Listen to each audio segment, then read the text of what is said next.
Buena mano sa ating One Balita Pilipinas. May nagbabalak na raw na magsampa ng impeachment complaint laban kay Pangulong Bongbong Marcos. Pero ang balitang ito, binira ng palasyo. Kabi-kabilang pagdinig sa flood control scandal, magsisimula na uli. DPWH Secretary Vince Dizon tetestigo laban kay former Congressman Azaldico. Pero former DPWH Bulacan District Engineer Henry Alcantara, inatras daw ang testimonya hinggil sa government officials na dawit sa issue. Mahigit 70 na raw ang tinamaan ng super flu sa Pilipinas. Pag-uusapan natin. 4 patay sa trastasyon na bago magtanghali na noong Sabado natapos. Ano nga ba ang nangyari sa mga plano para sa pista ng Nazareno? At mga bagong couples na nag-hard launch sa social media, sina Richie Rivero at Juliana Gomez at Aiko Melendres at Juan Migbondo.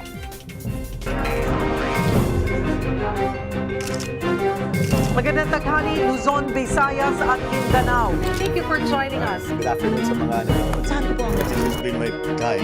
Ang buting utang, kumikita sa mga utang. Mga baitian ng mga balita sa Visayas at Mindanao. nagsanga ang mga paluwa sa kanilang mga probinsya. Hola! One Balita, Pilipinas!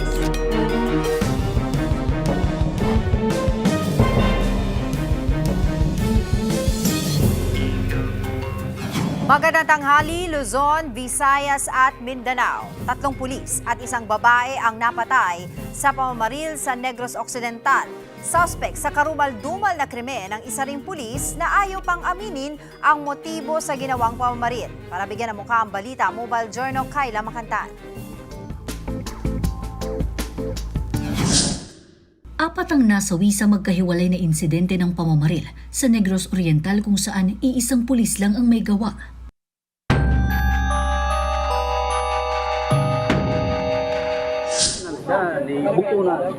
Sa bahagi ito ng National Highway sa Barangay Tubtubon, Sibulan, nadiskubre ang kotse sa kayang 3 opisyal ng Sibulan Municipal Police Station gabi noong Biyernes, January 9. Duguan ang 3 at may mga tama ng bala. Sila sina Patrolman Ray Albert Temblor, Police Senior Master Sergeant Tristan Chua, at kanilang hepe na si Police Captain Jose Edrohil Simafranca na nagdiriwang noon ng kanyang kaarawan.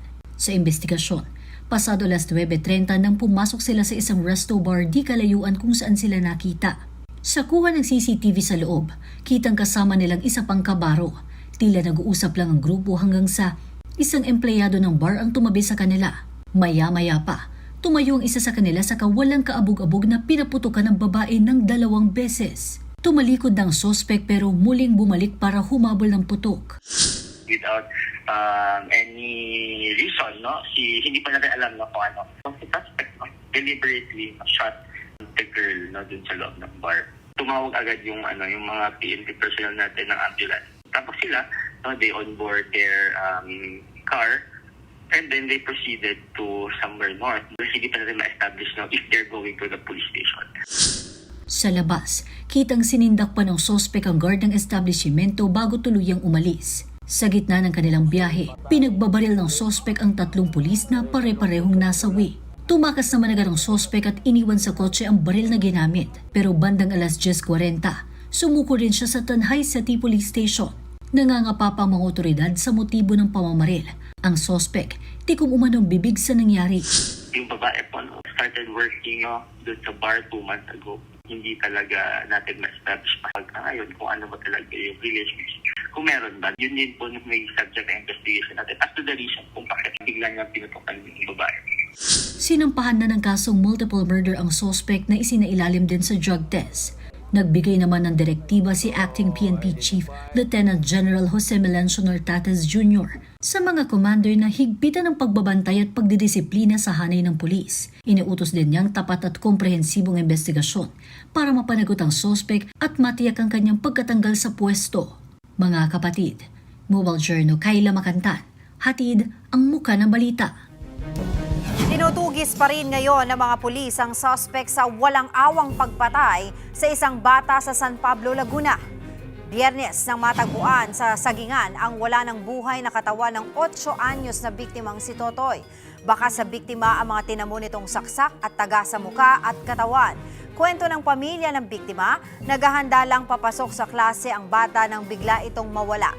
Inakala pa nila nung una na sumabay na sa mga kapitbahay pagpasok pero patay na nang makita ang bata. Palaisipan pa rin sa pamilya ang motibo at kung sino ang pumatay kay Totoy. Nag-alok na ng 50,000 pesos na pabuya ang barangay sa makapagtuturo sa sospek. Ang pinakang fatal niya pong blow is dito po. Parang may cut siya dito, tapos pwede ko po kayong hawakan dito po. Na hanggang dito po, na tumapyas po. Wala po siyang tenga. Para po talagang hindi tao. Kasi kung halimbawa po ikaw may anak ka or may kamag-anak ka, yung batang paslit na kung taga rito ka, alam mo kung gaano binibaby yan. Samantala, 4 ang naitalang nasawi sa sinasabing pinakamatagal na traslasyon sa kasaysayan ng bansa. Kaya ang Quiapo Church, pag-aaralan ang mga gagawing pagbabago sa susunod na taon. Para bigyan ng mukha ang balita, Mobile Journal, Ivan Tarinque.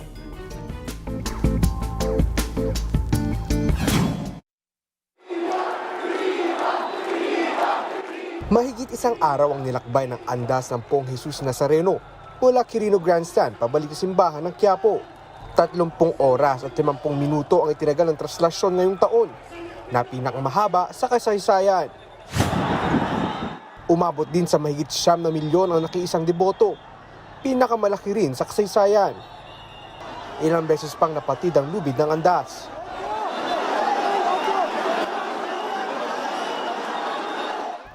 Nang sumapit ang gabi, mas dumami pa ang tao. Sa dagat ng mga namamanata, isang babae ang taimtim na nagdasal. Ilang oras din natigil ang andas sa Arlegui Street. Alas 4 na ng madaling araw nang makarating ito sa San Sebastian Basilica. Nagtagpo ang imahe ng Nazareno at Nuestra Señora del Carmen para sa tradisyonal na dungaw. Nakiusap ang rektor ng Quiapo Church na manatili muna roon ang imahe para makapagpahinga ang mga deboto. Palagay ko po, tamang-tama, akmang-akma. Nais ko pong hingin ang inyong pangunawa na nais po natin na ang mahal na poong Jesus Nazareno ay manatili muna sa piling ng kanyang ina. Pero nang ipinasok na sa San Sebastian Basilica ang andas, pinigilan ito ng mga deboto.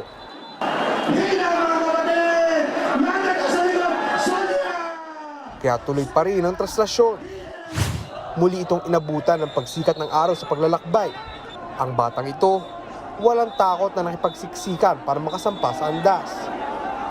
Dasal naman ay sa pangbata, mawala na raw ang mga kurakot sa gobyerno. Ibalik niyo na yung pera po. Di po magandang gawain yan. At dugo. Mag-alas 11 na ng umaga ng Sabado na makapasok sa Quiapo Church ang Poong Jesus Nazareno. Sa tala ng Philippine Red Cross, mahigit 800 pasyente ang inasikaso nila mula January 8 hanggang sa matapos ang traslasyon. 19 ang itinakbo sa ospital matapos mawalan ng malay. Sumakit ang ulo at dibdib. Mabalian ng buto. 3 deboto ang napaulat na nasawi, pero wala pang detalye ang mga otoridad. Bukod sa kanila, namatay rin ang isang photojournalist dahil sa atake sa puso. Dati na raw itong may trangkaso pero tumuloy pa rin sa coverage. Paalala ng simbahan sa mga deboto, kasing halaga ng ating pananampalataya ang ating kaligtasan. We don't disregard the physical welfare of people. Yun eh. Alam mo, it's a very beautiful spiritual exercise. You are able to express your faith in God, your devotion to God. But mind you, God is also after the welfare of our body, our physical body. Gift din ng Panginoon yan. Mahigit 4 na ang bag naman ng basurang nakolekta ng mga tauhan ng MMDA sa mga kalsadang dinaanan ng prosesyon. Bukod pa dyan sa mga nakolekta ng lokal na pamahalaan ng Maynila. Mas marami raw ang nakolektang basura ngayong taon kumpara sa traslasyon 2025. Agad na winalis ang kalat at nilinis ng tubig ang mga kalsada. Pinag-aaralan naman ng simbahan ng Quiapo ang maposibleng pagbabago sa sistema ng traslasyon ng Poong Nazareno sa 2027. Una nang binago ang disenyo ng andas itong taon at ginawang padaus-dos at madulas ang harapang bahagi para sana mapigilan ang mga sumasampang deboto sa andas. Maliban sa andas, pinag-aaralan na rin ang mga pagbabago sa pangangasiwa ng mga lalahok na deboto. Mga kapatid, Bobal Journey Van Tarinki po hatid ang muka ng balita. Sa kabila ng record-long na trastasyon ng Poong Jesus Nazareno ngayon, maituturing pa rin daw na generally peaceful ang pista. Kaugnay po niya, makakausap natin si NCRPO PIO Chief Major Hazel Asilo. Magandang tanghali po sa iyo, Major. Magandang tanghali po, Ma'am Angela. Major, ano po ba yung naging dahilan or paano po natin nasabi na generally peaceful ang trastasyon 2026 na itinuturing nga pong pinakamahabang trastasyon sa ating kasaysayan? Generally peaceful, safe at secure po sa kabila ng itinagal na 30 hours, 50 minutes at 1 second na isa sa, yun nga po, pinakamahaba sa ating kasaysayan. Wala po tayong naitalang major crime incident sa buong operasyon at nanatiling maayos po yung peace and order situation sa buong ruta at mga pangunahing lugar na activities. So, kaya po natin na-consider na generally peaceful since yung peace and order naman po natin ang ating isinasaalang-alang po dito. Ito pong nangyari na napakahabang trastasyon po, 30 hours and 50 minutes. Ano po ba yung mga nakita nating dahilan kung bakit po humaba ng ganun kahabang oras? Bukod po dun sa matinding dami ng deboto at syempre yung crowd compression natin, lalo na yung nagkaroon po na nabalahaw yung ating andas nung time na yon. So isa po sa mga kinoconsider natin yung nangyari dun sa na 10 hours pong natenga or mabagal na pag-usa dito sa may area ng Arlegui. Yung nangyari po dun sa parte na yung dungaw, no, sa may San Sebastian Church na dapat daw po magpapahinga saglit yung mga ihos pero hindi daw po natuloy yun. Can you tell us po kung ano nangyari? Nung malapit na po sa San Sebastian Church, nagkaroon po ng abiso mula sa simbahan na yun nga po magpapalit ng plano na from Quiapo Church, idediretso is magstay po muna pansamantala yung andas doon sa San Sebastian Church. So kami naman po sa PNP is yung ating mga pulis na naghihintay po doon sa Quiapo Church ay pinapunta namin or nag-leapfrog na po sila papunta sa may San Sebastian Church para po makatulong na mag-guide yung ating andas papasok po ng San Sebastian Church. Kaya lang po nung in-announce na nga po na ganun yung mangyayari is iba pa rin po yung yung kagustuhan ng crowd at ng ating mga deboto na talagang ibalik po sa tahanan niya ang ating Poong Nazareno. Itutuloy-tuloy talaga. Pero moving forward sa susunod po na traslasyon sa 2027, ano po ba yung mga napag-usapan na po natin na maaari nating baguhin o idagdag po sa mga naging proseso po natin para po mas maging maganda po yung kalabasan ng traslasyon at hindi po ganito kahaba? Sa ngayon po, magkakaroon pa lang po kami ng post-event assessment. Kasama po ang representative natin mula sa Quiapo Church para po mapag-usapan kung ano po yung mga posibleng paraan pa na pwedeng gawin, ano yung nakita natin ng mga challenges at nakita natin na pwede pang improve para po yung oras ng ating paglalakbay ng ating Nazareno or yung prosesyon is mapaigsi at para po hindi na rin po magkaroon ng kumaga mas ma-lessen natin yung mga medical emergencies na naranasan ng ating mga kababayan. So nakikita po natin is yung ruta, medyo siguro po pwedeng palitan na yung ruta na tinatahak kasi may mga areas po na masyado na po talagang maliliit yung daan para sa dami ng ating mga deboto.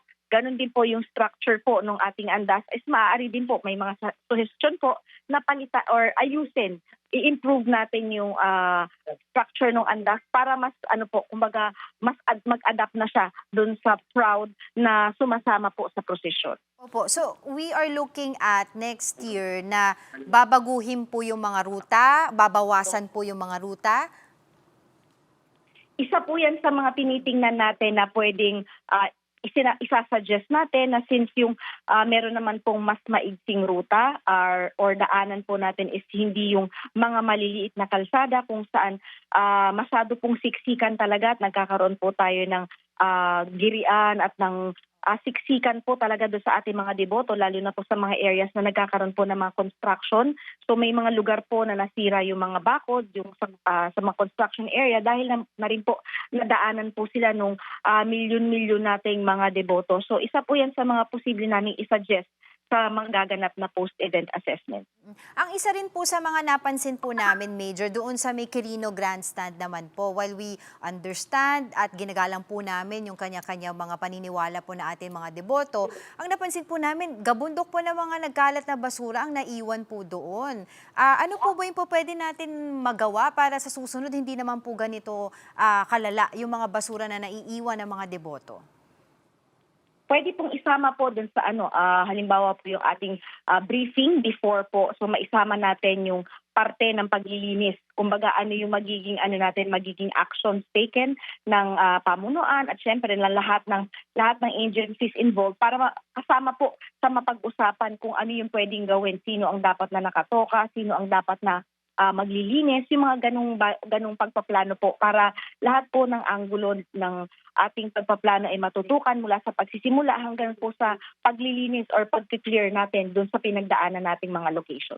Nga po, Major. And also siguro maigi din, masabihan din yung mga deboto na, 'di ba, na kayo din magdala ng inyong mga sariling basura o wag magkalat para hindi na sila maglinis.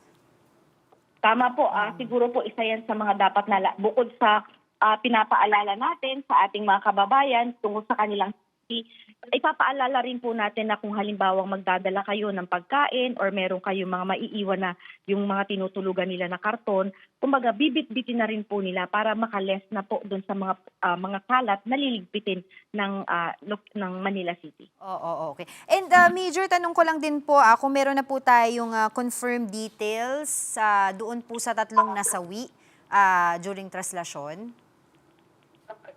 Meron na po tayong pagkakakilanlan dun sa tatlong yon at sila naman po ay na-identify na ng kanilang mga pamilya.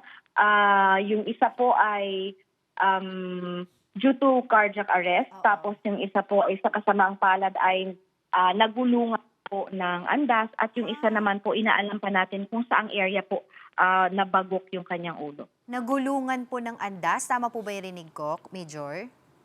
Yes po, yun po yung nakikita na reason ng kanyang pagpanaw kasi po meron pong nakita din na mga yung sign po na nadaanan siya ng gulong. Mm-hmm. Yung pamilya po nitong nadaanan, nagulungan ng andas, hihingi po ba sila ng tulong sa Manila government? Sa ngayon po wala po kaming information kung sila po ba ay hinihingi ng tulong mula sa government or mula sa Manila or sa simbahan, pero sila naman po ay alam po nila yung consequence ng pagsama ng kanilang mga kapamilya doon dito sa prosesyon. Opo. Major, ayon po sa inyo wala naman po talagang naitalang major crime sa buong traslasyon. Pero I was wondering nga po, paano po natin natiyak na magkaroon po tayo ng mahigpit na pagbabantay sa lugar na karaniwang tinuturing na crime prone?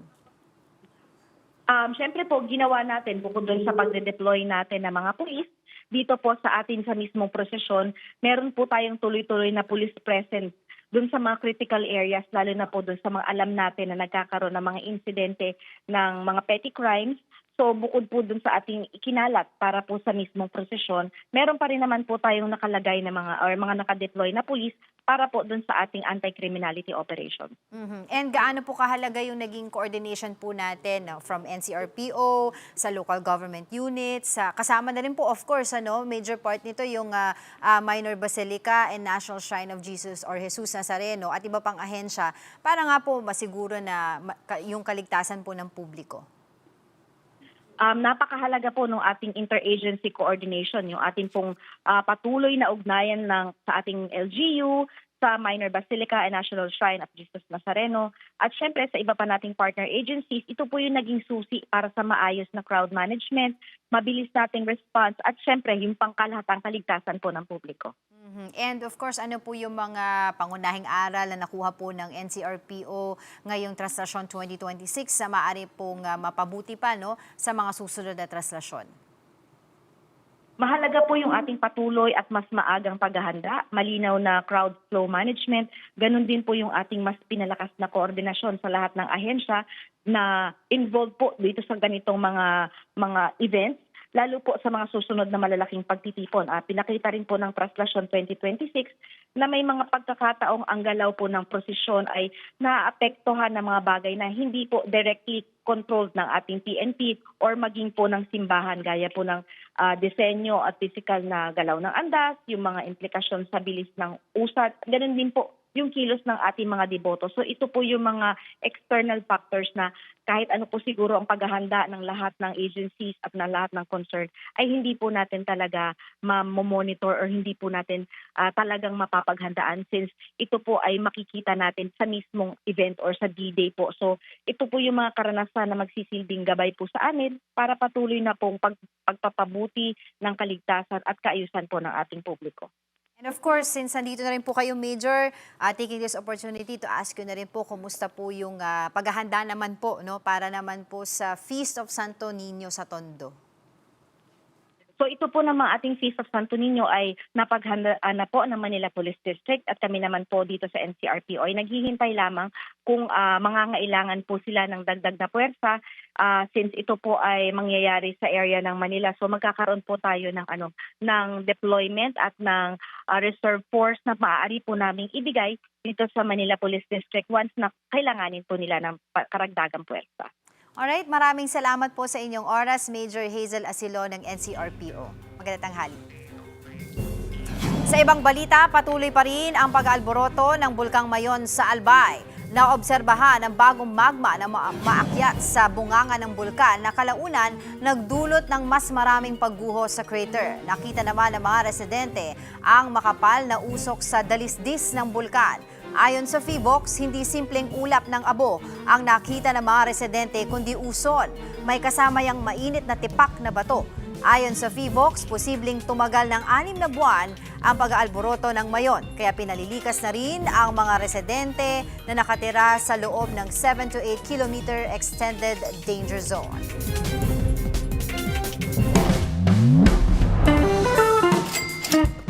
Pangarap mo ba na magkaroon ng 1 milyon na ipon? Pero ang tanong, ilang taon bago makamit yon? Pag-usapan natin. Hi there, dear Shinkitan, your pambansang world coach. Naku, pag-usapan natin realistic timeline para makaipon po tayo ng 1 million pesos. Sa Pilipinas, karamihan po ng workers ay kumikita ng depende, mga minimum na sa 15 to 30,000 a month. Ayon sa datos po, less than 5% ng Filipinos ang umaabot sa 1 million pesos na savings dahil una, walang clear na target, walang deadline, puro pangarap pero wala namang ginagawa at madalas hindi consistent ang pag-iipon. Ikaw na ba yan? So ang tanong, kaya ba ng 1 million in 1 year? Pwede, pero kung gagawa ka ng paraan. Una, kailangan mo ng 80 to 100,000 pesos income per month. Number 2, dapat majority ng kinikita mo ay napupunta sa ipon. Number 3, hindi ka nagla-lifestyle upgrade kaagad, di ba? Nandito po yung mga tinatawag na matataas mong kinikita managers, OFWs, business owners, di ba? Paano naman kung 1 million in 3 years? Mas realistic po yan. Kasi ang kagandahan po dito, mga 1 million in 36 months, ang kailangan po, magtatabi ka lang ng 27,000 pesos per month. Kung di kaya, pwede mo gawing weekly, more or less 7,000 pesos per week. Per day, nag-iipon ka ng mga 1,000 pesos or 900 pesos per day. Uy, pwede to sa mga OFWs, dual income, or mga freelancer. Okay?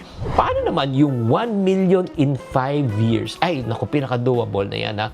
Kasi kung 5 years yan, lumalabas 60 months, lumalabas 17,000 pesos per month. Di ba? 17,000 pesos per month ang itatabi mo. At ang kagandahan po niyan ay bagay na bagay po ito sa mga young adults, first-time savers, small business owners. So in other words, yung diskarte po natin whether it's 1 year, 3 years, or 5 years, or 10 years doesn't really matter.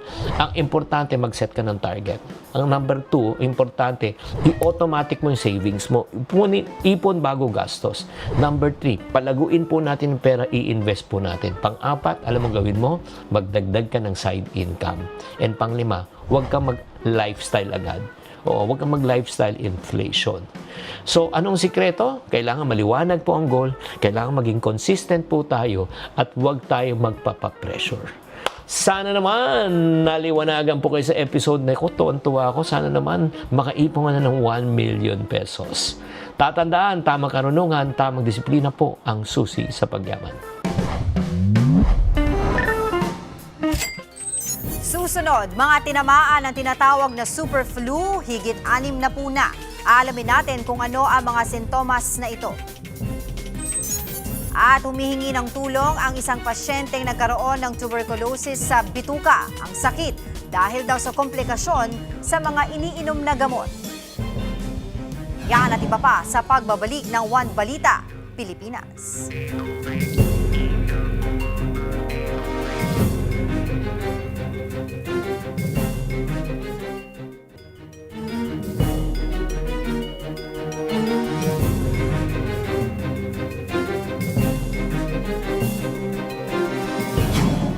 Umabot na sa higit 70 ang naitalang kaso ng super flu sa bansa, ayon sa Department of Health. Lahat naman ng mga nasabing pasyente ay gumaling.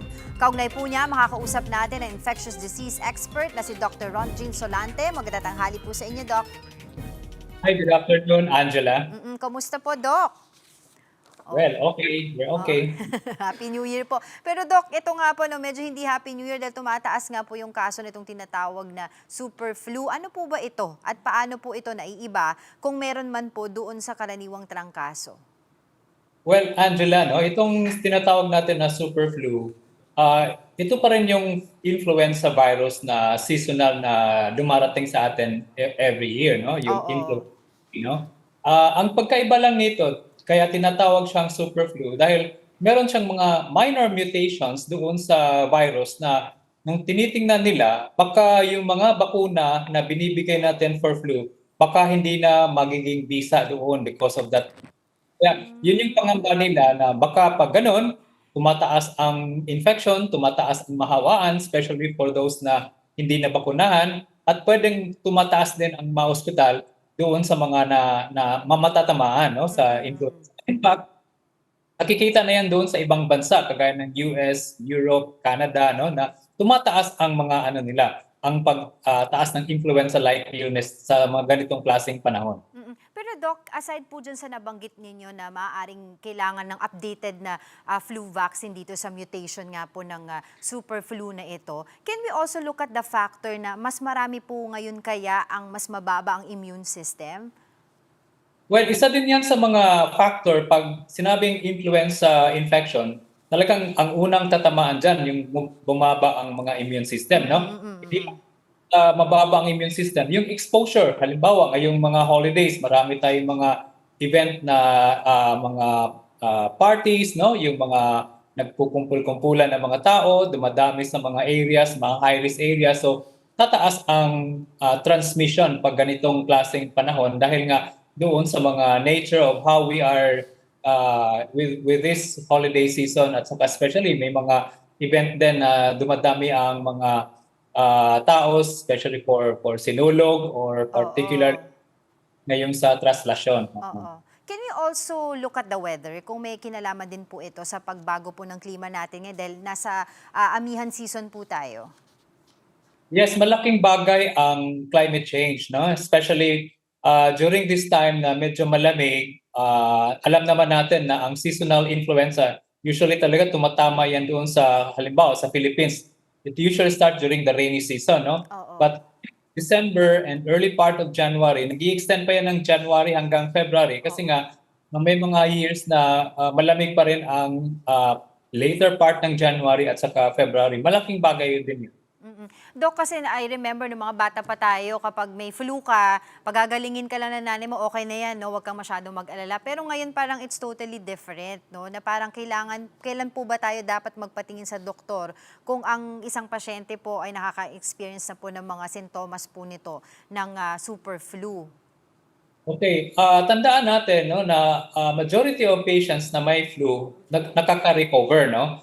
But in the event na halimbawa yung lagnat tutuloy, usually ang flu lang kasi yung uncomplicated, ang lagnat niyan 3 to 4 days. Pero pag flu na yan, more than 4 days, may lagnat ka pa rin, yung plema mo magkaiba na, yung color, tapos yung pag-uubo mo, tuloy-tuloy at meron ng kasamang hapo at nahirapang huminga, or yung severe, yung tinatawag natin na severe myalgia na talagang pagod na pagod ang katawan mo, then I think everyone, especially sa mga may mga edad at may mga comorbidities, dapat pupunta sa doktor para magpasuri at dapat maiwasan na yung late na pagpunta sa doktor because of the complications.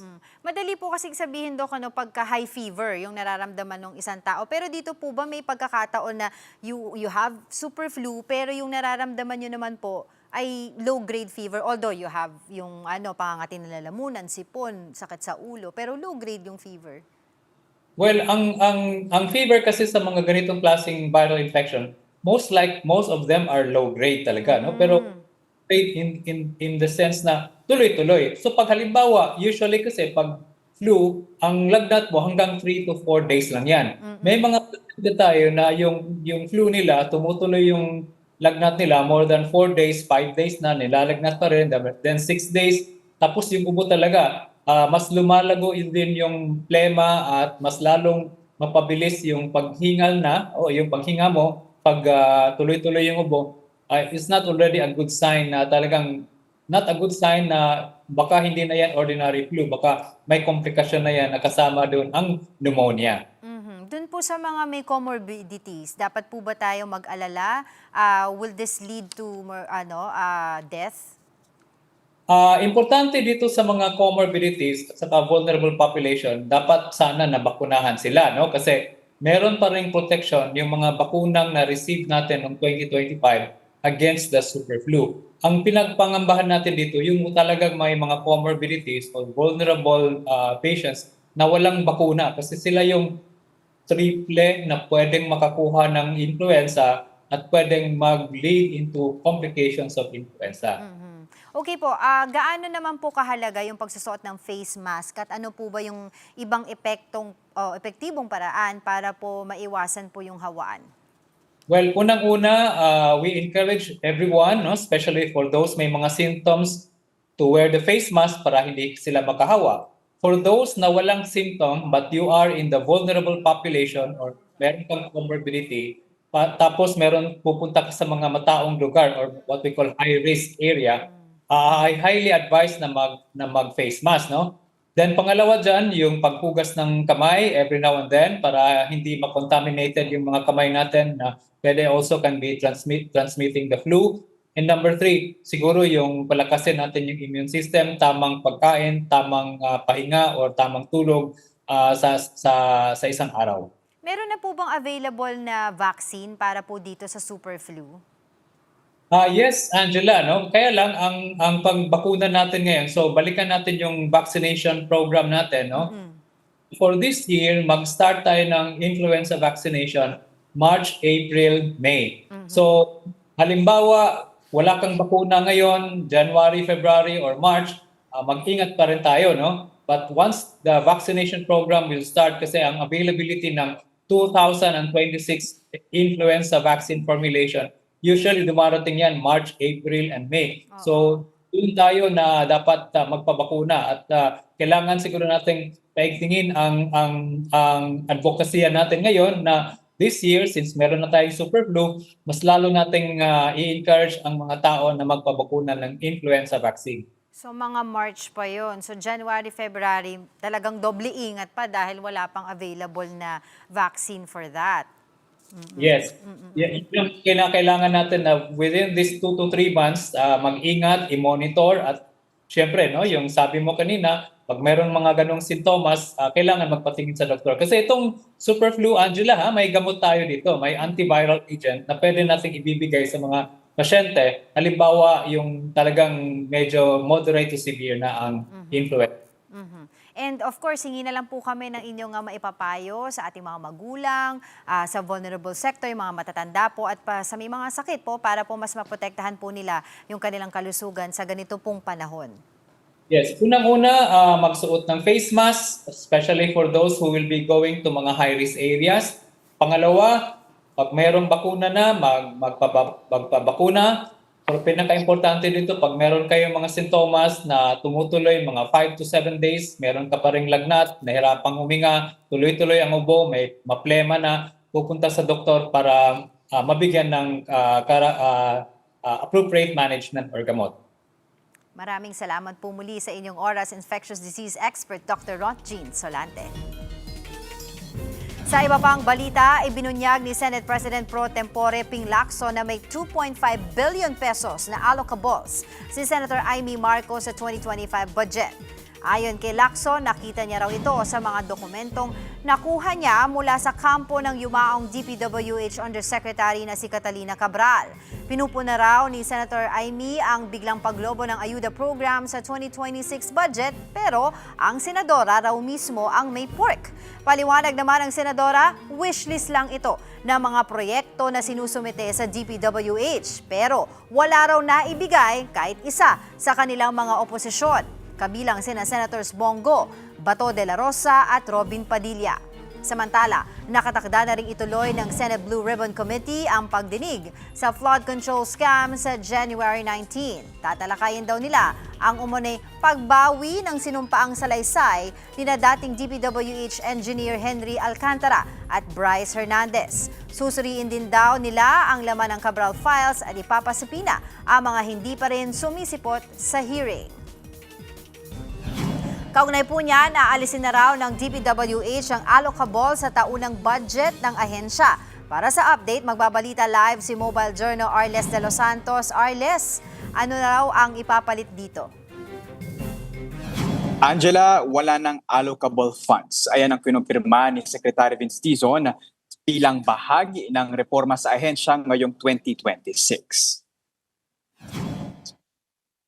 Sa press conference ngayong umaga kung saan ipresenta ang plano ng DPWH sa 2026, sinabi ni Dizon na isa raw kasi ang allocables o discretionary funds sa bawat distrito sa punot dulo ng problema at palakasan sa DPWH. Sa bagong budgeting formula ng ahensya, iayon ng budget allocation sa pangangailangan ng bawat distrito. Dapat din ang lahat ng proyekto ay mayroong plano at dumaan at inendorso ng Regional at Provincial Development Councils. Kasama rin sa prioridad ng DPWH ang rehabilitasyon ng ilang pangunahing kalsada sa bansa gaya ng Maharlika Highway na may habang 3,000 kilometers. Binabaybay nito ang maraming probinsya mula Hilagang Luzon hanggang Mindanao na hindi pa raw nagkakaroon ng major rehab 30 to 40 years mula nang itinayo.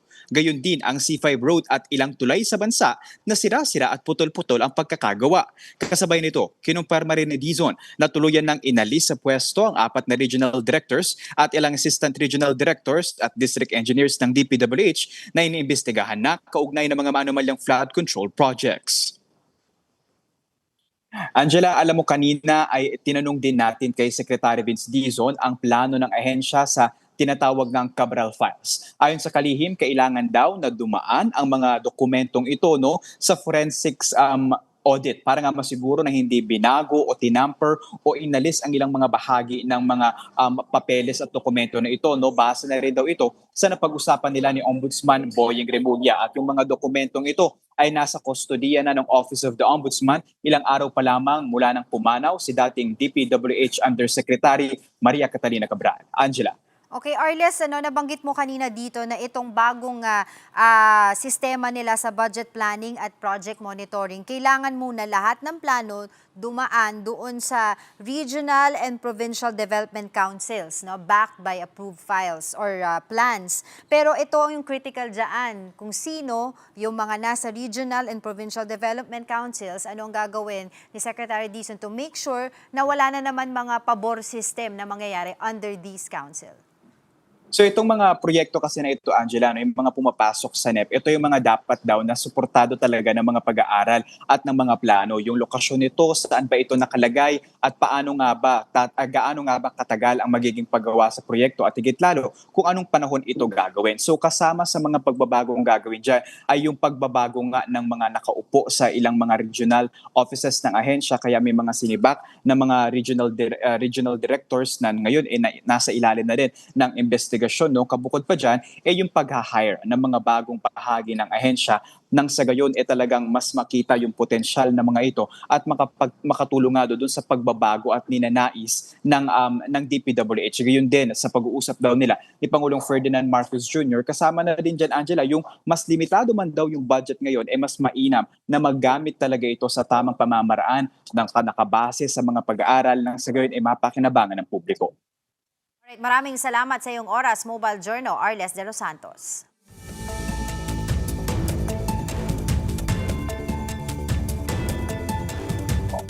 Mga bay, diara mga balita gikan sa Visayas ug sa Mindanao. Sugda na to diri no kay nisaka ang ihap sa mga nangamatay tungod atong nahitabo nga pagkahugno sa yuta ug basura sa Binaliw landfill sa Cebu. Mga ito og update gikan kang John Aroa sa News 5 Visayas. John, unsa na may mga latest dinha rod?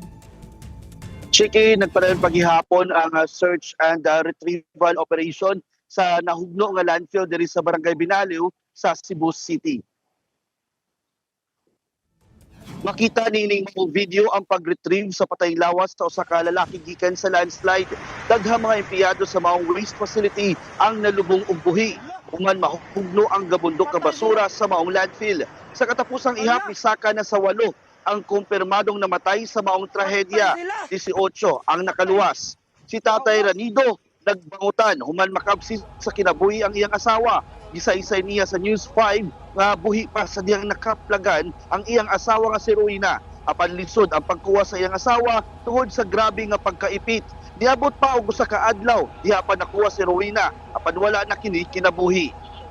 Si kinapa sa 28 ka mga biktima ang padayon paghihapon ng gipangita hangtod karong mga orasa. Samtang mibisita usab sa Cebu si Vice President Sara Duterte aron na kumustahon o kundi niyang giduaw kini mga survivors sa mga ospital aron kumustahon ang ilang sitwasyon. Samtang niabot sa karong weekend si Senator Amy Marcos kundiin iyang gibutyag sa mga sakop sa media nga mopalabang siya og resolusyon aron magpahigayon og Senate inquiry kalabot sa maong trahedya. Chiki. Daghang salamat sa imong update, John Aroa gikan sa News 5 Visayas. Kani mga bay sa laing bahin no, padayon gihapon giistoryahan katong giingon ni Senator Amy Marcos nga improper attire sa sinulog sa dakbayan katong niaging Sabado. Mga tawag update ani gikan kang Dale Israel gikan sa One News Cebu. Dale, na ba update ani?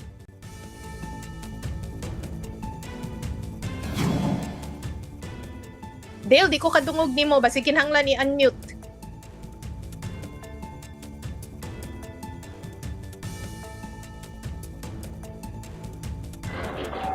Okay, Chiki. Fit senior Chiki. Ana. Fit senior kanimo. Okay. Oh, Chiki, aduna na karon diri sa City Hall sa may Magellan's Cross para sa dugang mga detalye or update sa sinulog Chiki. Sa ni kanang nakadaghan ang mga tao nga naa diri sa Cebu, labi na ang mga tinda, bahin sa Santo Niño, mga replika sa Santo Niño dinhi sa Cebu, mga vendors daghan kayo. Kani ang pinakabarato, tag 100 ni sa Chiki. Mo ni sa pinakabarato. Pero ang dugang update pag yun, Chiki, ang dunay 17 ka mga additional dancing contingents ang moapilog sayo karong January 18 sa Dakbayan sa Cebu para sa Sinulog Grand Parade. Matod pa ni Mayor Nestor Archibalmas sayo na magsugod ang Grand Parade karon tuiga mga alas 8 sa buntag hangtod alas 8:30 sa gabi. Samtang sa naging tuig na sa alas 2 sa hapon na kini nagsugod. Ingon ni Mayor nga dili mahimong problema ang oras tungod kay stricto gyud ang mosunod nga mosunod sa kalihukan sa gitaktang programa sa sinulog sa kasamtangan Chiki na 30 city ka mga dancing contingents ang andam na magsayaw at ubang sa Mananaw sa Sinulog Grand Parade. Samantala Chiki, ang imong gipangutana ganina kung ano na ba update kining pag-adto ni Senator Amy Marcos dito sa Basilica, gipensaan ni Gobernador sa Cebu nga si Pamela Barriquatro yang higala og senador nga si Amy Marcos matapos kini nagsulob og sleeveless nga t-shirt ngadto sa Basilica pero gibawal man gud ni nga magsulob og sleeveless shirts, mga shorts, magsigisi nga pantalon. Matod sa gobernadora dili unta magdali og hukom ang mga tao ug tungod kay ang papakigbabaw kuno nato ang sinulog nga angay lang nga pasayloon ang usa ka tinud-anay nga sayop sa senador. Balik sa mo, Chiki. Okay, daghang kayong salamat sa imong mga update. Dale Israel gikan sa One News Cebu o gikan sa Visayas mga tutas Zamboanga mga bay kay adunay usa ka babayi nga gi-hostage sa iyang live-in partner nga Marines kay gasigi siya og TikTok. Base sa investigasyon nagselos kuno ni ang 27 anyos na suspect nga giila nga si Leomar Aquino. Giingong sobra gyud ka-addict sa TikTok ang iyang ka-live-in ug mao ni ang hinungdan sa ilang away. Gituok ni Aquino ang biktima og gitutukan sa iyang service firearm. Unya ni singgit ang biktima aron mangay og tabang. Niresponde dayon ang mga otoridad ug gidakop ang maong suspect nga moatubang karon og daghang kaso. Maoras na ron mga bay, magkuyog na sa taugma para sa mga balita sa Visayas ug sa Mindanao. Ako si Chiki Verhel.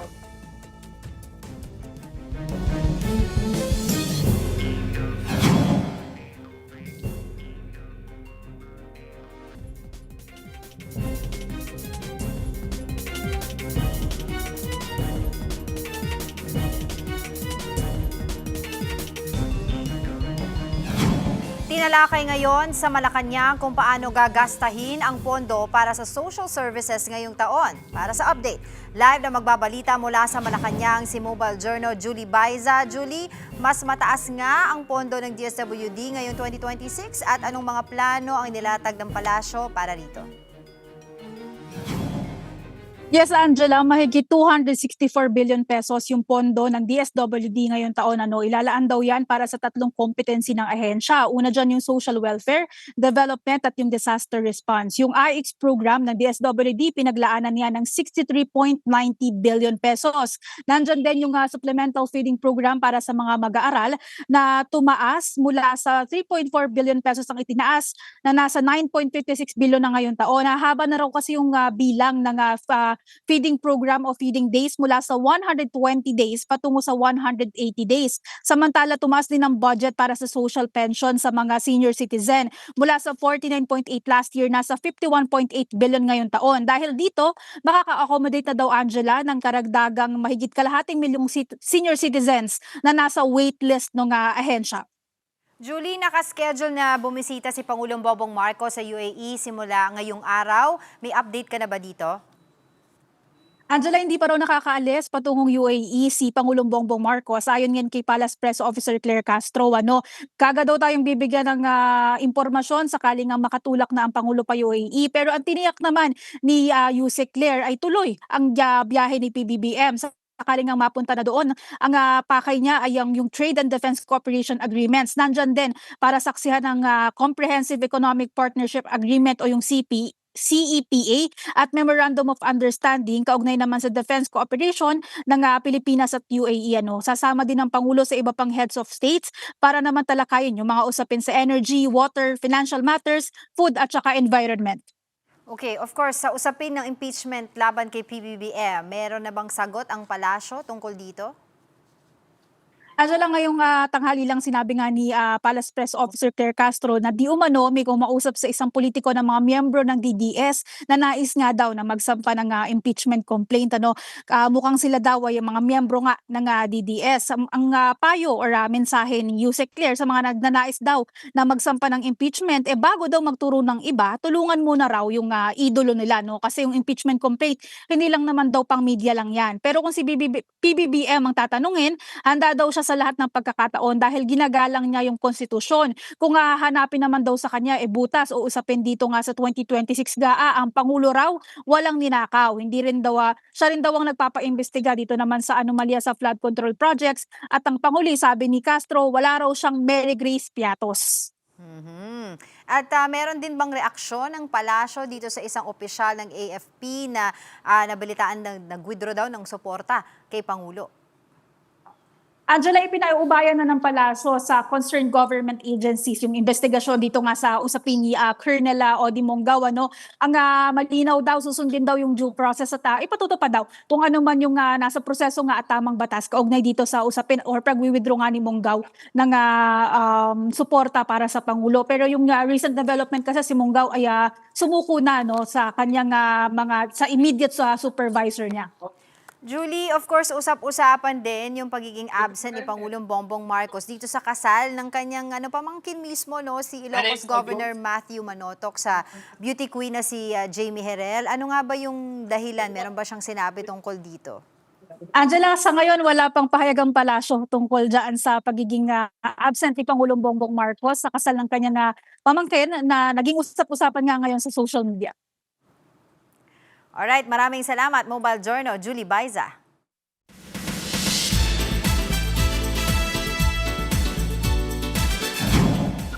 Kapatid, maayong udto mga bay! Well, eto, nagtutulong tayo sa Cebu.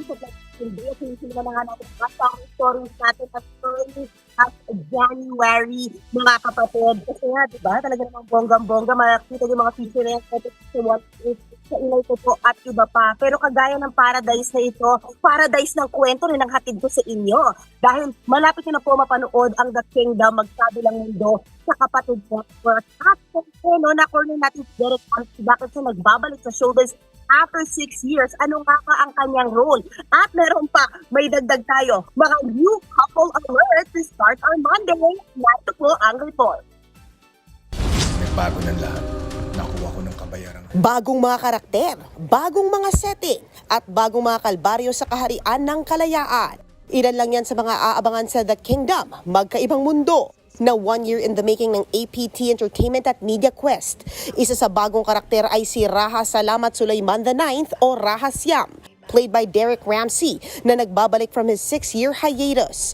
Isa siyang descendant sa mga founder ng Kaharian ng Kalayaan at nais niyang makuha muli ang korona at mapuksa ang linya nila Lakambini Luwalhati ng Dula. Kakaririn daw ito ni Derek. So I got to internalize and channel stuff that's happened in my life.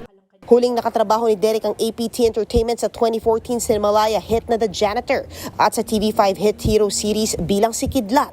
Kwento ni Direk Mike Toviera, wala na raw siyang ibang maisip na perfect para sa kontrabida role kundi si Derek. Sobrang nakaka-inlove yung mga bagong characters kasi fresh na fresh sila. Tapos sila yung manggugulo dun sa status quo ng pelikula Kaya it was parang such a breath of fresh air nung pumasok yung mga bagong characters. Sa The Kingdom Magkabilang Mundo TV series, marami pang matutuklasan ng fans tungkol sa kultura natin bago tayo nasakop ng dayuhan.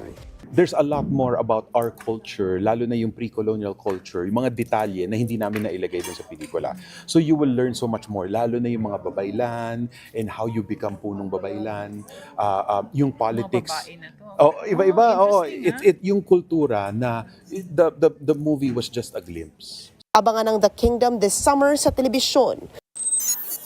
Usap-usapan ng rumored couple na sina Juliana Gomez at Richie Rivero. Spotted kasi silang holding hands while walking sa isang mall, base sa kumakalat na video online. Last year, nagpakita pa na suporta si Richie sa fencing match si Juliana sa SEA Games sa Thailand. Isa pang nalilink, sina Juan Mig Bondok at Aiko Melendez. Sa isang post ni Juan Mig, naglagay pa siya ng caption na happy together after 29 years. Grabe, mga kapatid, umpisa pa lang yan ng linggo dahil this week marami pa tayong updates pagdating sa showbiz. See you tomorrow dyan sa studio. Yan muna ang latest. Back to you, Angela. Thank you, MJ. At yan po ang mga bumabanderang balita at public service sa inyong tunay na kasalo sa tanghali sa ngalan ni Cheryl Cosim. Ako po, si Angela Lagunsad Castro. Kami ang inyong kapatid sa public service, 1PH, teleserbisyo para sa Pilipinas.